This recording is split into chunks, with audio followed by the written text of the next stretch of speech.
بسم الله الرحمن الرحيم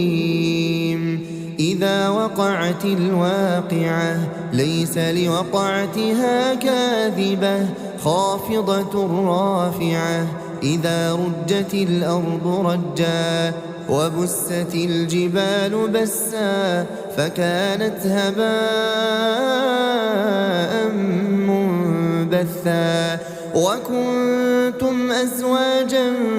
ثلاثة فأصحاب الميمنة ما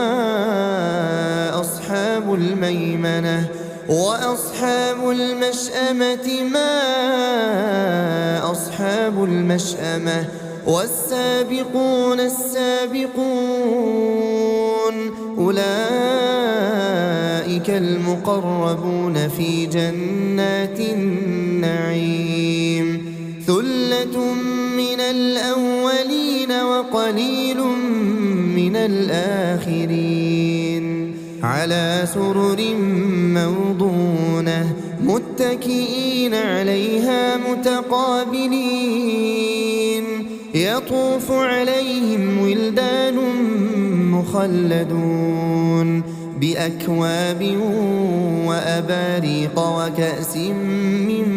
معين لا يصدعون عنها ولا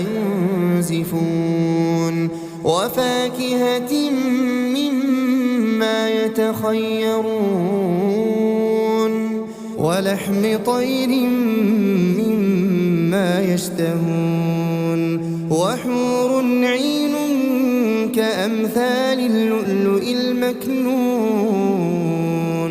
جزاء بما كانوا يعملون لا يسمعون فيها لغوا ولا تأثيما إلا قيلا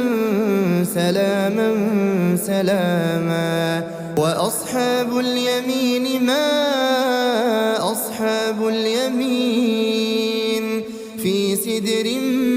مخضود وطلح منضود وظل ممدود وماء مسكوب وفاكهة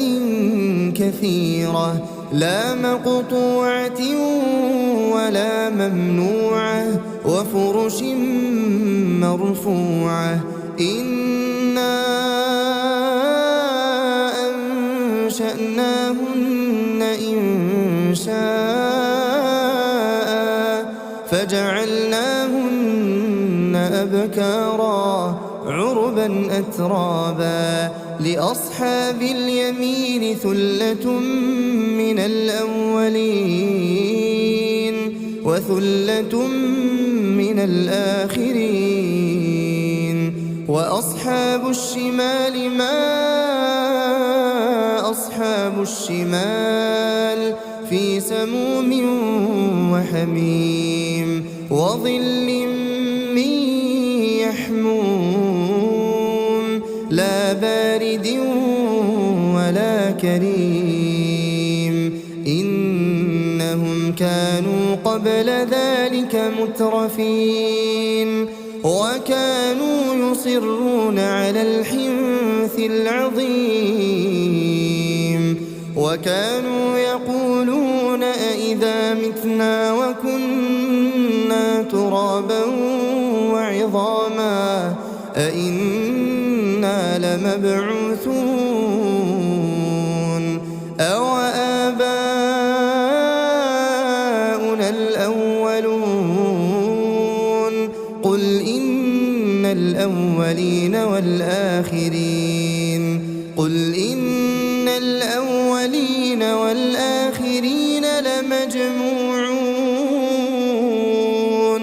لمجموعون إلى ميقات يوم معلوم ثم إنكم أيها الضالون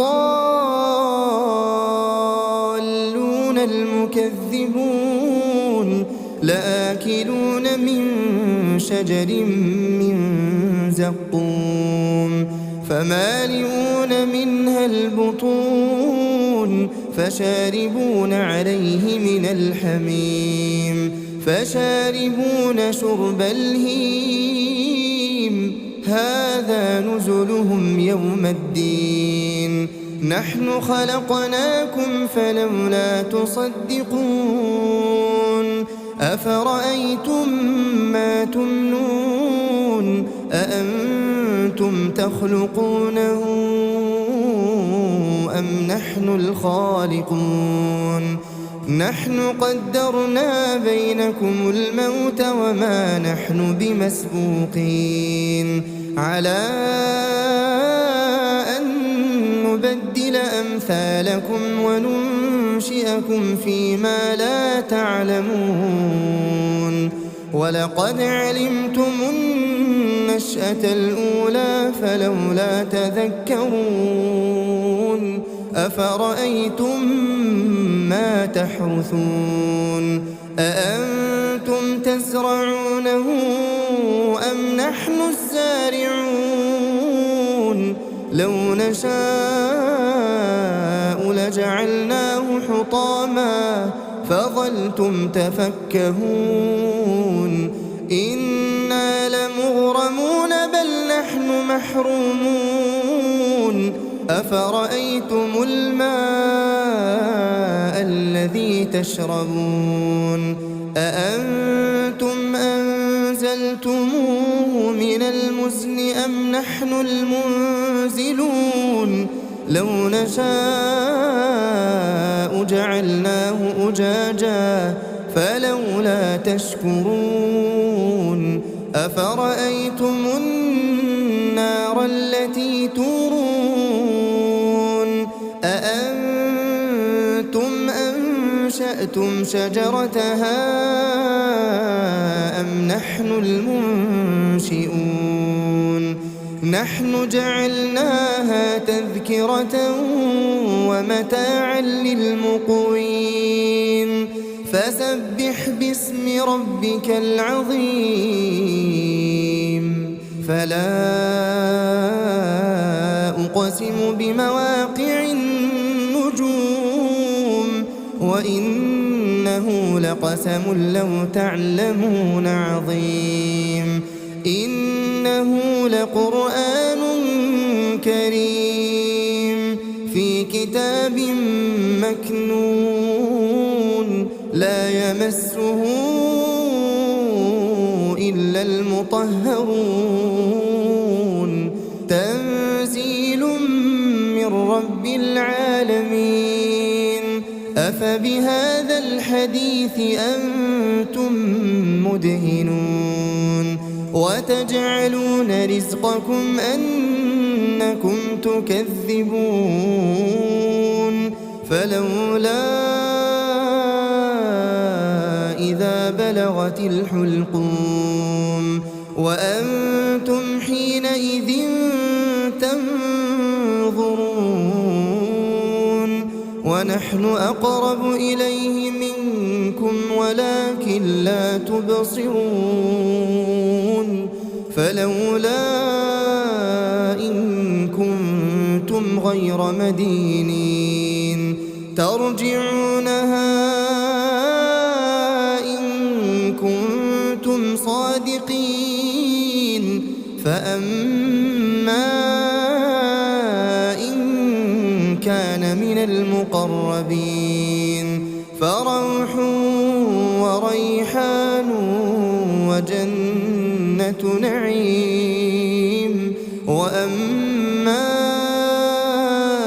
إن كان من أصحاب اليمين فسلام لك من أصحاب اليمين وأما إن كان من المكذبين الضالين فنزل من حميم وتصلية جحيم إن هذا لهو حق اليقين فسبح باسم ربك العظيم